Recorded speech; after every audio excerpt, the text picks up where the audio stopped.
Welcome to this, our youth group message for Sunday, January 24th of the year 2021. We are the Hispanic Presbyterian Church of Paterson, New Jersey, and I am Maria Santa, the lay pastor. And I am Natalia, Cruz, your youth group leader. And this is our usual introduction. I know that by now, those of you that follow our channel and watch our messages know who we are. But I also know that every Sunday, maybe there is someone new that is joining us and want to know who we are. So that is why we repeat it Sunday after Sunday. But we want to welcome you all today to this brief message that I hope you can walk away with some lessons and some things to think about and maybe some follow-up that you would want to do on your own. So Natalia is going to start this conversation today. So I know all of us have maybe seen a few TV shows that have something in common. A few of these shows that I'm thinking of are So You Think You Can Dance, American Idol, The Voice, America's Got Talent. These are all shows that media has released and put together to give people the opportunity to share something that they all have in common, which is a talent, whether it's singing or dancing, or America's Got Talent has people doing anything and everything on that show, which is amazing. We love watching those shows.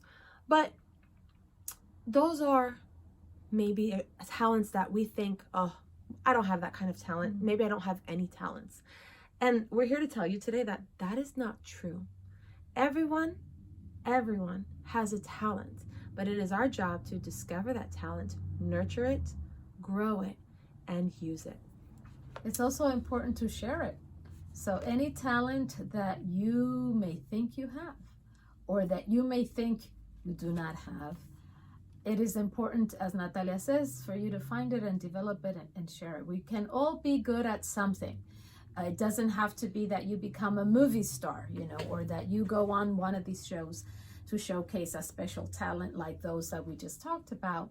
But there is always something that is God-given and that it's in you that you can share with others. And it could be something as simple as being a good listener. You sit and you listen to people and maybe you can give a word of advice.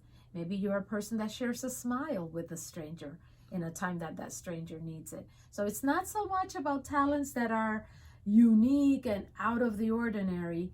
Is about using those things that have been planted in us, that come with us, those gifts that we have, to the benefit of others and for our own benefit as well.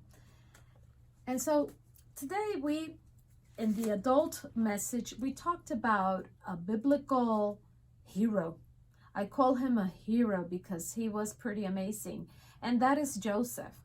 And I know that you have seen probably movies or series about Joseph, the king of dreams is how he's defined. His talent was to be able to interpret dreams. So people would have a dream and they would come to Joseph and Joseph would tell them, well, I think that dream means this and that and the other. But to me, the best talent that Joseph had was really not that one. Joseph's really special talent was to overcome adversity. His life, my friends, was very difficult. Joseph went through a lot of situations that would break any person, and he overcame because he knew God and God knew him. And it is because of his talent that he is saved after 13 years of being down and out. And he is down and out in those 13 years by starting his life with his family that has many brothers. And at the age of 16, 17, his brothers sell him off into slavery. At 16, 17 years old, his brothers, who are supposed to care for you and love you and trust and all these things, sell him because he was seen as the favorite.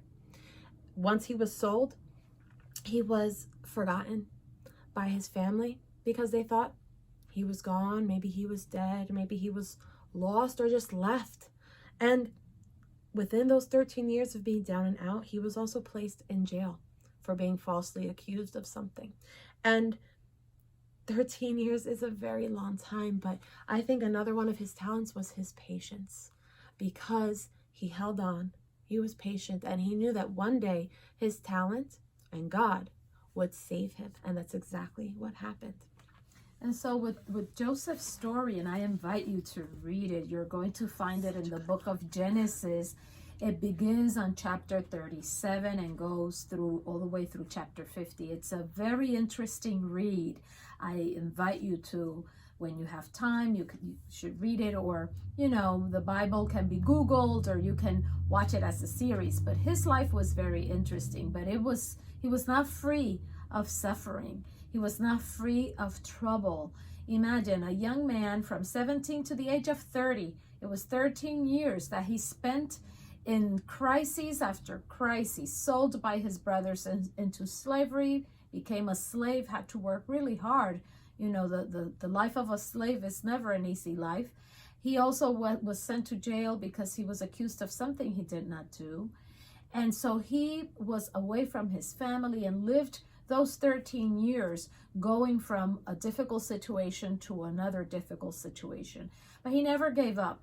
And the one talent that I shared with you before is that he had the power to overcome adversity. And you may think, how did he do that? My goodness, going through all those things. I have to tell you, he was never bitter. He was not angry. He never played the victim. Poor me, oh my God, look what poor me, what my brothers did to me, look what I've been through, oh my goodness. None of that. Joseph just went straight to God and trusted that he would be okay in the end, and that things always do get better. And so he lived in a way that he showed others that no matter what was going on around him, inside of him, he had the strength that God was putting in him. And he lived in a way that others could see that. There are two phrases that I always think of when I think of Joseph's story, and that one is that suffering is inevitable, but being a victim is an option. That's one phrase. The other one is how your past can influence you, but it does not determine your outcome. So think about those two phrases. Just sit on it, pause the video, think about what that means, what those two phrases mean. Suffering is inevitable, but being a victim is an option, and that your past can influence you, but it should not and does not determine your outcome.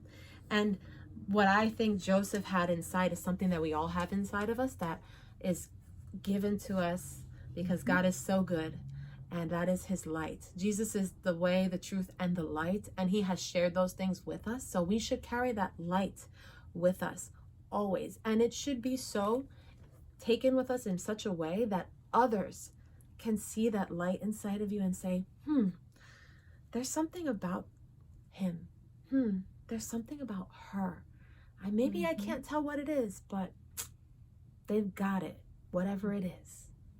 And that light can be a small spark in you. You make it grow with how you feed your brain, how you feed your soul and your spirit, and your beliefs, right? And the belief that there is a God and that there is a force bigger and greater than yourself that is helping that spark that's inside of you to become a full-blown fire. And so that light that Joseph carried with him allowed him to behave in a way and to carry himself in such a way that he showed integrity, that he never was one to applaud what was wrong. That's why his brothers didn't like him, because his brothers were doing things that were not right, and Joseph was not going along with it. So they disliked him because of that. But Joseph didn't care much about that. He stood for what was right and lived his life in a way that everywhere he went, from the slave owner to the person that took care of him in the jail, they could all see, there's something different about this young man. The way he does things. He did his work with pride. When he was a slave, he had hard work to do. He didn't do that work complaining all along about it. Oh my goodness, I'm a slave. Now I have to clean all these places and do all this hard work. I hate this work. No, he did it with dignity, did his work to the best of his ability, and his owner, the slave owner, saw that in him and said, this young man walks with God, and God walks with him. And Joseph really, truly took that spark that was given to him by God and made it grow and shared it with others in a way that everyone could see that there was something different in him. And this week, something and someone amazing shared that spark with the world. And this person used their talent to bring light to those who were really listening, really, truly listening to what she had to say. And who am I speaking about? This person is an amazing young woman named Amanda Gorman. And she spoke during the inauguration of our new president, President Biden, and Vice President Harris. And she wrote and shared this poem, that the final lines of the poem are so beautiful that we want to share them with you, because the light that she shared and the light that is inside of us and you should be so bright, but there's something we must be with that light. My mom will share the lines with us. So Amanda Gorman, and we are going to put in the description below this video the link where you can go and listen to her entire recitation of her poem. She's just 22 years old. Amazing. Very young. She has overcome adversity. Amanda Gorman had a speech impediment growing up. She had difficulty speaking as a child and became this famous poet that now the entire world knows who she is.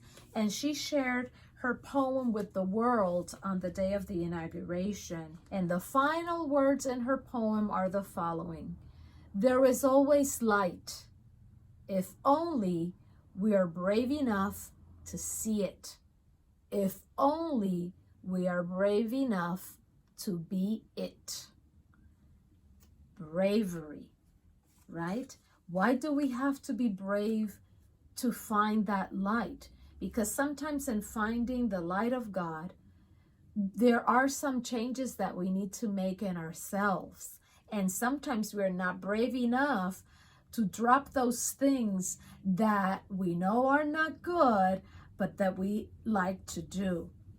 But to be able to grow that spark that God has put in our spirit, we must work with ourselves to be better every day and to become stronger every day in our mind, in our souls. And why is it that we have to be brave enough to be the light? Why is that bravery?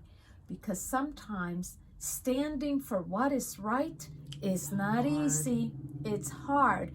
You know that people sometimes do not want to hear when you correct them when they're doing something that is not right. Sometimes you may even be disliked by others who say, oh, she always thinks she's the best, or she always wants to do everything right. We don't like her. And it takes bravery to take that, to accept that you may not be liked because you stand for what is right. So we have to be brave. We have to pray for that bravery. It's spiritual bravery. I also say that we don't want to be stars. Stars are beautiful. They shine from the outside, but we want to be heroes because heroes shine from the inside. They live their lives with bravery. They don't think twice before they make the right choice. They do what is right. They help people even when that maybe is not popular. They work on themselves to be better and to be brave, even though they may want to be doing other things. So think about those words from Amanda Gorman's poem. Think about Joseph, who became adversity by living a life of integrity and by doing what was right. Think about the fact that God walks with you, that you do not walk alone, and that you are not defined by the adversity in your life. It will influence you, but it will not define who you are or your outcome in life. You can use all things, even those that are not positive, for your own good. And let me tell you, Romans, the book of Romans, chapter 8, verse 28, tells us that for those who love the Lord, all things will work for their own good. All things. So even in adversity, even in hard times, even in difficulties, even when you are depressed, even when you have lost something or someone that you love so much, God is with you and will see you through that. And in the end, you will be stronger and better because you have lived through experiences that have made you shine brighter. So this week, we encourage you to find, grow, and share your talent. Find, grow, and share your bravery. And find, grow, and share your light. We love you. We miss you. And until we see you again, may God keep you in the palm of his hand. Be brave. You are loved. And God's light is shining upon you.